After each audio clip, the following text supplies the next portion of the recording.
I grip my water glass tighter, knuckles whitening as Marissa's words hang in the air between us. "So next week I'll be moving into your place," she says with a casual smile, as if announcing she's switching to almond milk or taking up jogging, just until I figure things out. The champagne pops open beside me, my father beaming as he pours the bubbling liquid into crystal flutes I've never seen before. My mother's china, the set she saves for Thanksgiving and Christmas, gleams under the chandelier light. The table arrangement should have been my first clue. Something was happening. Marissa's seated at the head of the table. The formal settings, the champagne chilling.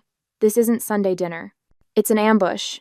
"I've already started packing," Marissa continues, accepting a flute from Dad with a gracious nod. "It shouldn't take more than a day to get everything moved in." My parents exchange pleased glances across the table, nodding along as if this is the most reasonable plan in the world.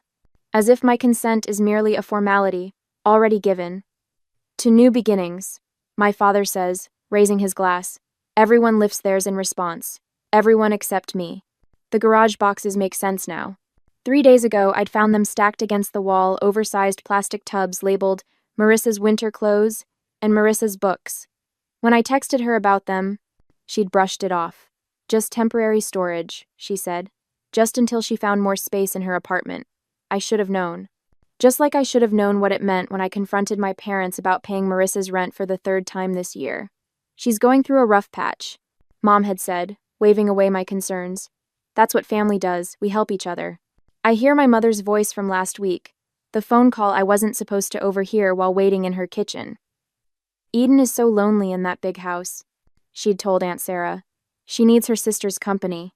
It's perfect timing, really. Perfect timing. As if my life exists solely to accommodate Marissa's latest crisis." I set my water glass down carefully, reaching for my purse on the floor beside me.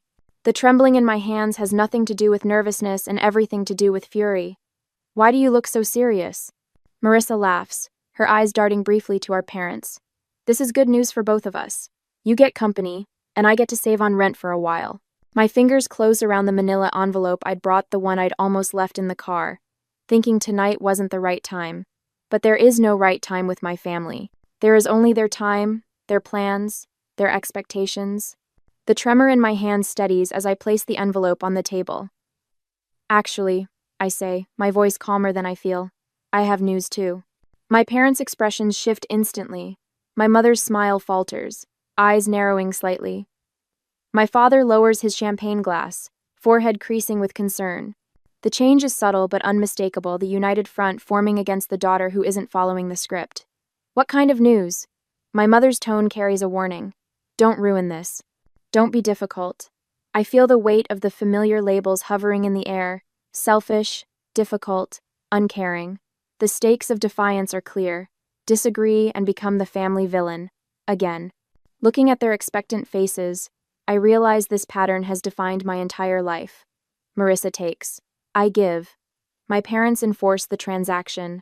The roles never change. The lines never shift. Until now. I place the manila envelope in the center of the table, my fingers lingering on the edge. The room falls silent, my family's anticipation hanging heavy in the air. "What's that?"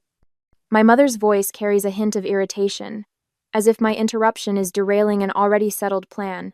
"This," I say, carefully withdrawing the papers inside, "is the sale agreement for my house. I sold it last week. I have 30 days left before I move." The silence that follows is absolute. Marissa's champagne glass slips from her fingers, shattering against the hardwood floor. No one moves to clean it up. My father's mouth opens and closes like a fish suddenly finding itself on dry land. "You what?" Marissa finally whispers. I flip through my phone, pulling up the Pinterest board I discovered this morning. Interesting timing, isn't it? While you were planning to move in, Mom and Aunt Sarah were already designing your future bedroom in my house. I turn the screen toward them, displaying their meticulous board labeled Marissa's new room. My throat tightens as I watch recognition flash across their faces. 9 years of saving every possible penny, working overtime, sacrificing vacations and new clothes, all to afford that house, my dream home. And to them, it was just another resource to be redirected to Marissa. My father stands abruptly, towering over me. "You can just cancel the sale," he says, waving his hand dismissively. "These things have cooling off periods." My mother rises too, resting her hand on his arm. Eden, we already promised Marissa she could stay as long as she needed. You can't possibly expect her to find a place in 30 days. Actually, Aunt Sarah pipes up from the end of the table. We were going to move most of her things next Tuesday while you were at work, just to make it easier for everyone. The coordinated betrayal steals my breath. I glance at Dorothy, my mother's oldest friend, sitting uncomfortably beside Aunt Sarah. She stares fixedly at her plate, avoiding eye contact with everyone. You can't do this, my father says, his voice hardening. What about your property taxes coming due? You know I always help with those. The implied threat isn't subtle. His one annual contribution to my finances dangled now as leverage. Eden, my mother says softly, her voice taking on the concerned tone she uses when discussing unstable people. I'm worried about you. This kind of impulsive decision-making isn't like you. Are you feeling all right? Have you been taking care of yourself? I recognize the strategy immediately. If not compliant, then possibly unwell. It's a familiar path in our family dynamic, one that's kept me in line for years. You did this on purpose, Marissa accuses, tears streaming down her face. You found out I needed a place to stay and sold your house just to spite me. The accusation lands like a physical blow. This is how it always goes. My boundaries recast as cruelty, my self-preservation painted as selfishness. For a moment, I consider explaining the truth. The catastrophic roof replacement that drained my savings, the water line break, the heating system failure. The mounting financial pressure that made selling not just advisable but necessary. But what would be the point? They've already cast me as the villain in this family drama. Why give them more ammunition? I made this decision for my own reasons, I say instead, keeping my voice steady. And it's final. So you're just going to leave your sister homeless? My mother's voice rises. After everything we've done for you? The familiar weight of guilt settles on my shoulders. Everything they've done for me. The invisible ledger of family obligation that only ever seems to accumulate in one direction. Marissa isn't homeless, I point out. She has an apartment, and if that doesn't work, she has your spare bedroom. That's not the point, my father interjects. Family helps family. Period. Anyone. The unspoken remainder of that sentence hangs in the air, and you're not being family. I think, I say carefully, gathering the sale papers back into the envelope, that we have different definitions of help. Under the table, I feel a gentle squeeze on my hand. Dorothy, still avoiding eye contact with everyone else, whispers so quietly I almost miss it. Good for you. It's a small validation, but in this moment, it feels monumental. One person in this room doesn't see me as selfish or cruel for protecting myself. As I sit there with my family's accusations hanging in the air, I wonder whether I should explain the financial struggles that forced me to sell my beloved home, or simply hold firm without justifying my decision. Would sharing my vulnerability help them understand, or just give them new ammunition to use against me? The first call comes Tuesday morning while I'm fixing my coffee. Aunt Sarah's name flashes on my phone screen, unusual for a weekday before 9. Eden, honey, I just talked to your mother. Her voice carries that particular tone, the one reserved for funerals and family scandals. Is it true you sold your house just to keep Marissa from staying with you? My coffee sloshes over the rim of my mug, scalding my fingers. What? Marissa called me in tears last night, said you sold your beautiful home out of spite, knowing she needed a place to stay. The burning on my hand fades as a different heat rises in my chest. That's not what happened. Your sister will be homeless, Eden. I never thought you could be so cruel. The calls continue all day. Uncle Robert, Cousin Jennifer, even my father's golf buddy Chuck, whose connection to this situation escapes me entirely. Each conversation follows the same script. Marissa's desperate situation, my apparent heartlessness, their profound disappointment in me. While preparing dinner, I make the mistake of checking Facebook. Marissa's latest post appears at the top of my feed. The hardest lesson in life is learning who truly has your back when times get tough. Family should be forever, not just when it's convenient. 27 sympathetic comments follow, including one from Mom. We're here for you, sweetheart. Always. The knife in my hand chops carrots with increasing force. The final blow comes Thursday, when my colleague Lisa stops by my desk, her expression pinched with concern. I ran into your sister at Starbucks this morning, she says, lowering her voice. She told me about the house situation. If you need help finding her temporary housing, my church has a program. The carrot pieces on my cutting board splinter under the blade.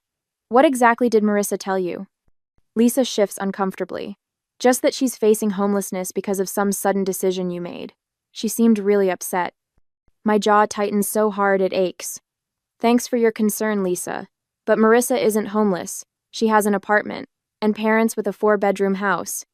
After Lisa leaves, I lock myself in the bathroom stall, hands trembling as I text my sister.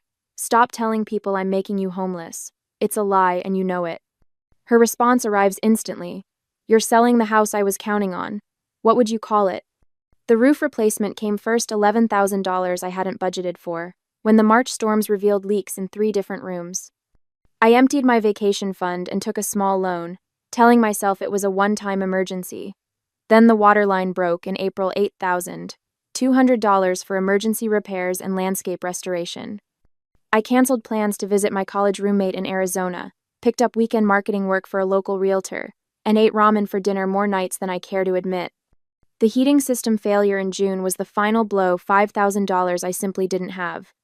Each night after work, I'd sit at my kitchen table, surrounded by spreadsheets and bank statements, calculating and recalculating figures that refused to balance. The crying started around then. Silent tears that came only after midnight, when I was certain no neighbors walking dogs might glance through my windows and see the truth that the woman they waved to each morning, the one who always appeared composed and capable, was falling apart behind closed doors. My reflection in the bathroom mirror each morning reveals the caustic dark hollows beneath my eyes that concealer can't quite hide, collarbones more pronounced against my blouses. When my pants began slipping at the waist, I punched new holes in my belt, rather than buy smaller sizes. Temporary situation, temporary solution. While maintaining this facade, I pack my home each evening. 9 years of memories sorted into keep, donate, and trash. Books that once lined entire walls now fill boxes stacked in corners. The wedding photos of friends, the graduation pictures of cousins, the vacation snapshots all bubble-wrapped and nestled in containers labeled with blue marker. Through it all, I document everything. Bank statements in chronological order. House repair invoices filed by date and category. Text messages screenshot and saved. A fortress of paper proof against the siege of family fiction. While packing my office bookshelf, I find it a framed photo I'd almost forgotten. Me, standing on the front porch of this house, the day I signed the mortgage papers, keys clutched in my hand, smile threatening to split my face. The realtor had taken it as a surprise, catching the exact moment I realized I'd actually done it, purchased a home entirely on my own. I traced the frame's edge, remembering that feeling. Pride without a hint of apology. Accomplishment without anyone else's approval attached.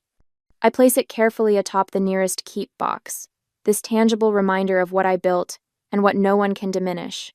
The doorbell rings Saturday afternoon, while I'm wrapping dishes in newspaper. Through the front window, I spot my parents' Buick in the driveway, Marissa's red compact behind it. No warning text, no courtesy call. I consider not answering, but the knocking grows more insistent. When I open the door, they file in like funeral directors, solemn, judgmental, prepared to manage a difficult situation. Mom spots the boxes immediately. You're really going through with this madness.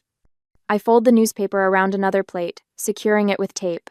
The closing is in 3 weeks. Your sister needs you. Mom's voice rises slightly. You've always been selfish, but this is beyond understanding. Your sister needs you. The plate in my hands remains steady, though something shifts inside me. I've spent my entire life being told what Marissa needs. The words emerge calmer than I feel. Did anyone ever ask what I need? Dad clears his throat. Eden, be reasonable. I need financial stability. I need to sleep at night without panic attacks about bills. I need to not drain my retirement fund for house repairs I can't afford.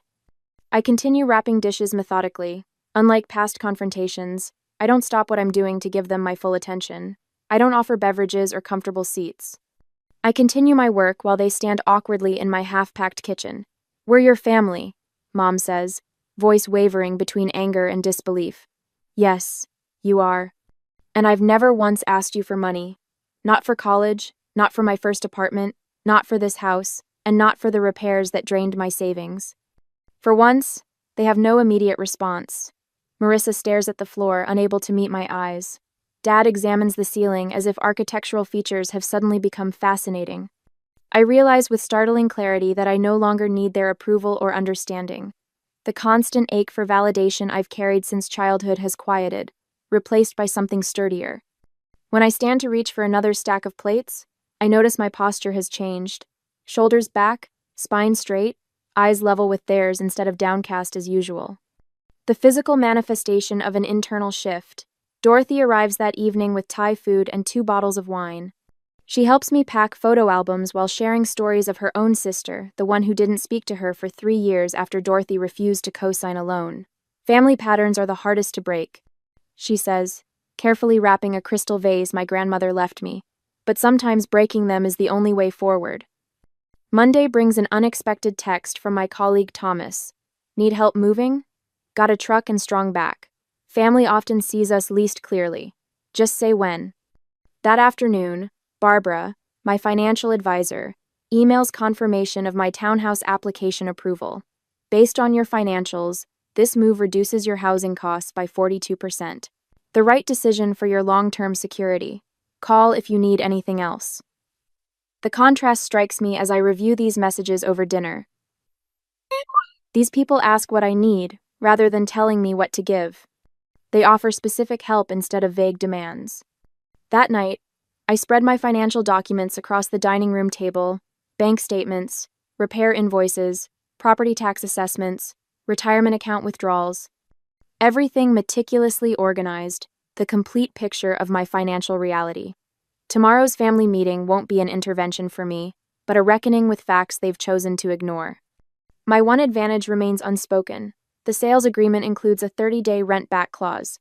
For a month after closing, I can stay in the house while finalizing my townhouse purchase. Breathing room they don't know I have. At exactly 7 o'clock Tuesday evening, the doorbell rings. When I open it, I find not just my parents and Marissa on the porch, but Aunt Sarah, Uncle Robert, and my cousin Jennifer, standing behind them, a family firing squad assembled for execution. I stand at the head of my dining room table, a position that feels foreign yet right. The manila folder in my hands holds every financial statement, every bill, every painful reminder of why I had to sell my home. My fingers no longer tremble as I open it. Before anyone says another word, I need you all to see something. My voice carries a steadiness I don't entirely recognize. The family gathering looks larger than I anticipated. My parents, Marissa, Uncle William, Aunt Sarah, and my support team, Dorothy, Barbara, and Thomas. I lay out the documents methodically, arranging them in chronological order: bank statements, emergency fund withdrawals, contractor invoices. Each paper tells part of the story I've kept hidden. This is the roof replacement from last spring. I slide the $11,200 invoice toward the center where everyone can see it. The 30-year shingles only lasted 22. Insurance covered nothing. Uncle William adjusts his glasses, leaning forward with a frown that cuts deep lines across his forehead. Waterline repair, $8,200. Another paper joins the first. When the city updated the main line, it revealed my connection was deteriorating. No warning, no payment plan offered. NES. My mother shifts in her seat but remains uncharacteristically silent.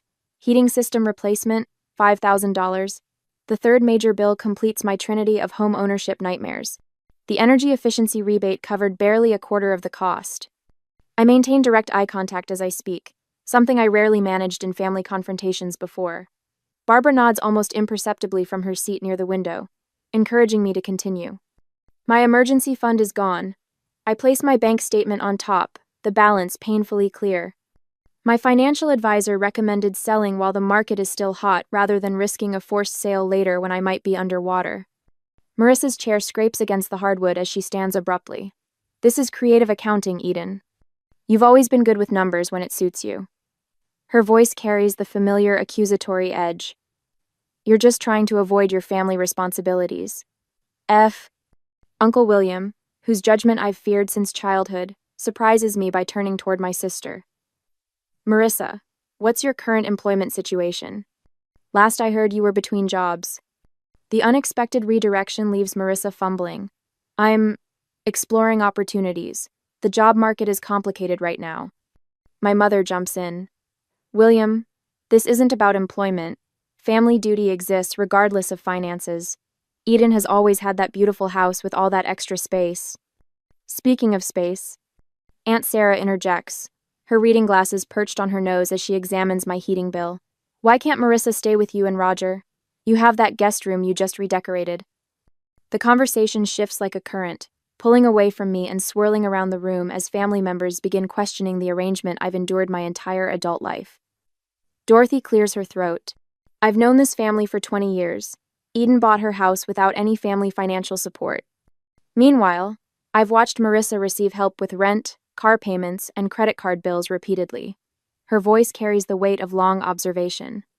The pattern has been clear to everyone except those closest to it. Barbara straightens her blazer before speaking. As Eden's financial advisor, I can tell you that enabling financial dependency ultimately harms both parties. The one giving depletes their resources, while the receiver never develops crucial life skills. Thomas, sitting quietly until now, leans forward. My brother lived with my parents until he was 42. They paid his bills, made his appointments, solved his problems. When they passed, he had no idea how to function. He lost their house within a year because he never learned to manage money. He glances at my parents. Sometimes the most loving thing is to stop rescuing someone. The room falls unusually quiet as these outside perspectives penetrate the family mythology we've operated under for decades. Uncle William breaks the silence. Eden, why didn't you share these financial struggles sooner? I hesitate, the question catching me off guard. Should I maintain the privacy and independence that had served as my armor for years? Or would opening up to select family members create the support system I never thought possible? Before I can answer, my father shifts in his chair, eyes fixed on the hardwood floor. It's the first time I can remember him sitting through a family discussion without dominating it. My mother's rigid posture gradually softens, her hands now resting open on the table instead of clenched in her lap. Marissa stands suddenly, grabbing her purse. This is ridiculous. You're all acting like I'm some kind of parasite. Eden has always been the golden child with her perfect house and perfect job, while everyone ignores how hard things have been for me. When no one jumps to her defense, she storms toward the door. The slam echoes through the house as she leaves. Uncle William waits for the reverberations to fade before speaking again. I think it's time we had a family financial planning session, for everyone. He looks pointedly toward my parents, including Marissa. My mother's eyes glisten with unshed tears, but for once, they're not being weaponized against me. My father reaches for her hand across the table, his face unreadable, but his silence speaking volumes. For the first time in a family confrontation, I'm not the one left feeling like I've done something wrong. I arrange the last of my kitchen glasses into a box, wrapping each one in newspaper with methodical precision. My final week into my 30-day countdown, and the house already feels hollow, memories peeling away with each item packed. The doorbell rings. I check my watch right on time. My parents are nothing if not punctual when they have an agenda. I open the door to find not just my parents but Marissa too, standing on my porch like a united front. My mother clutches her purse with white knuckles. My father's smile appears rehearsed. Eden, honey, my mother says, stepping inside without waiting for an invitation. We've been talking, and we think we've found the perfect solution. A compromise, my father adds, his voice carrying that false cheerfulness he reserves for difficult conversations. Marissa follows them in, her eyes darting around my half-packed living room before settling on me with a practiced look of gratitude. I really appreciate you hearing us out. They arrange themselves on my couch, the only piece of furniture not yet wrapped in moving blankets, while I remain standing. The power dynamic isn't lost on me. We know selling the house is your decision. My mother begins, punctuating her words with a nervous laugh. But instead of Marissa moving in with you, what if you helped her get her own place? My father nods enthusiastically, while carefully avoiding any mention of actual numbers. Just a loan to get her started. With your success, it would hardly affect you. Unlike me, Marissa interjects, her voice soft and rehearsed. Some people just have bad luck, you know? The implication hangs heavy in the air between us. You're successful. She's struggling. You owe her this. My mother leans forward, her voice dropping to a conspiratorial whisper. Eden, the family has always stuck together. If you can't help your sister just this once. She trails off, the threat clear. Cut Marissa off, and I cut myself off from the family. I walk to the dining room table where I've laid out several documents. They watch me, confusion replacing their certainty. I'm meeting with my lender tomorrow, I say, picking up a pre-approval letter. For a townhouse downtown, the monthly payment will be nearly 40% less than my current mortgage. I hand the letter to my father, whose eyes widen at the numbers. Selling this house isn't just about Marissa. It's about rebuilding my emergency savings after 3 major home repairs drained them. It's about reducing my financial stress. I take a deep breath. It's about finally prioritizing my financial health. My mother starts to speak, but I hold up my hand. I can't support Marissa financially, I continue, but I can help her support herself. I pull a business card from my pocket and hold it out to Marissa. She stares at it without taking it. Our marketing department has an entry-level position opening next week. The starting salary would cover rent on a 1-bedroom apartment. I spoke to HR yesterday, and they'd be willing to interview you. Marissa's mouth opens, then closes. For once, she seems genuinely speechless. This isn't charity, I add. It's an opportunity. Whether you take it is your choice. My father stands abruptly, moving toward the window where bare hooks show where family photos once hung. Eden, be reasonable. Marissa needs... No, I interrupt, walking to the coffee table where I've placed a manila folder. This is what being reasonable looks like. I am C of no. I open the folder and pull out a spreadsheet, placing it on the table between us. The itemized list contains every financial gift my parents have given Marissa over the past 5 years. Car payments, rent supplements, credit card bailouts. The total at the bottom, circled in bright red, makes my mother gasp. I compiled this from the conversations you've had in front of me. I suspect the actual total is higher. My father picks up the paper, his forehead creasing as he studies the numbers. This isn't love, I say quietly. It's dependence, and it's hurting both of you. My father opens his mouth to object, then falls silent, his eyes fixed on the spreadsheet. We just wanted to help her, my mother whispers, tears welling in her eyes. The best help is teaching someone to stand on their own, I reply, my voice steady despite the hammering in my chest. You taught me that once, remember? When I wanted to quit college because it was too hard? The memory hangs between us, my father refusing to let me move back home, when calculus overwhelmed me, insisting I find a tutor instead. We're doing you no favors by making life too easy, he'd said then. Strange how principles change when applied to different daughters. The silence stretches, broken only by the sound of packing tape from the box I'd abandoned when they arrived. Finally, my father puts his arm around my mother's shoulders. We should go, he says quietly. They walk to the door, my mother not quite meeting my eyes. Marissa hesitates, looking back at the business card still in my hand. I don't need your charity job, she says, but there's less conviction in her voice than usual. I place the card on the entryway table. It's not charity, it's opportunity. She turns away, but as she follows my parents out, I catch her slip the card into her purse when she thinks I'm not looking. The door closes behind them. I stand in my half-empty living room, listening to their car start and pull away. The silence feels different now, not hollow, but open, expansive. I sink onto the couch, running my hand over the familiar fabric. Tomorrow it goes into storage until I move into the townhouse. 9 years of memories in this house, and now an uncertain future lies ahead. I feel both liberated and isolated, triumphant and alone. The family dinner next month looms in my mind. Will they even still want me there? Has this confrontation permanently altered our relationships? The answering machine light blinks with 3 new messages. Probably more relatives calling to weigh in. I ignore it, focusing instead on the business card Marissa took. One small step. Perhaps the first of many. I stand in the center of my downtown loft, savoring the space around me. Sunlight streams through the industrial windows, warming the hardwood floors beneath my bare feet. 3 months ago, this place felt foreign, a compromise rather than a choice. Now it feels like the home I never knew I needed. Another box checked off the budget, I tell myself, updating my financial tracking app. My mortgage payment appears in green, a full 30% less than what I paid for the Craftsman. Barbara's weekly check-ins have transformed what was once my greatest source of anxiety into a structured ritual I actually look forward to. The kitchen island holds my newest purchase, a professional-grade camera that would have remained a distant wish in my old financial reality.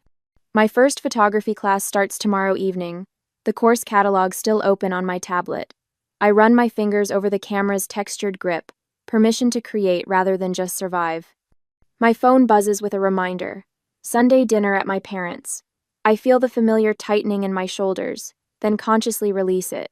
These dinners have changed, just as I have. Later, I step through my parents' front door carrying a bottle of wine, rather than my usual tension headache. Dad greets me with a hug that feels genuine instead of perfunctory. "Eden, come see what your sister brought," he says, his voice carrying none of the comparative undertones that once filled our interactions. In the dining room, Marissa arranges flowers in a simple vase. She looks up, her smile reaching her eyes. "They gave me my first business cards today," she says, pulling one from her pocket. "Assistant marketing coordinator. Sounds fancy for someone who mostly makes coffee runs, but I'm learning so much." She hands me the card proudly, without the defensive edge that once colored her accomplishments. My mother appears in the doorway, carrying a casserole that isn't placed strategically closer to Marissa's place setting. "Tell us more about the social media campaign you mentioned last week," Mom says, looking directly at Marissa. Then she turns to me. "And Eden, how was your photography class?" I blink, still adjusting to the novelty of balanced attention. As we eat, I notice my father asking thoughtful questions of both daughters, not just fawning over Marissa's every word. 1 week later, laughter fills my loft as Dorothy raises her glass. To homes that shelter us and boundaries that protect us, she toasts. Around my coffee table sit Thomas, Barbara, Uncle William, and me, my chosen family, alongside the blood relative who surprised me most. Dorothy presents me with a frame containing 2 photos, me signing my original mortgage papers 9 years ago, and me holding the keys to this townhouse. 2 brave beginnings, she says softly. 2 very different women, I add, recognizing how much I've changed. The following weekend finds Marissa and me at my kitchen table, surrounded by spreadsheets and calculator apps. "So if I put away 15% of each paycheck, I could have first and last month's rent by January," she says, chewing her lip as she runs the numbers again. Our parents sit on my sofa, watching this scene with a mix of pride and regret. "We should have done this years ago," Mom admits quietly. "We thought we were helping, but we were hurting both of you in different ways." Dad nods, his eyes revealing the difficult journey of unlearning decades of enabling behavior. As I watch Marissa calculate her budget with determination I'd never seen before, I wonder about the fine line between helping and enabling those we love. Is it ever possible to find the perfect balance between supporting family and maintaining healthy boundaries? Or must we sometimes allow others to struggle so they can truly grow?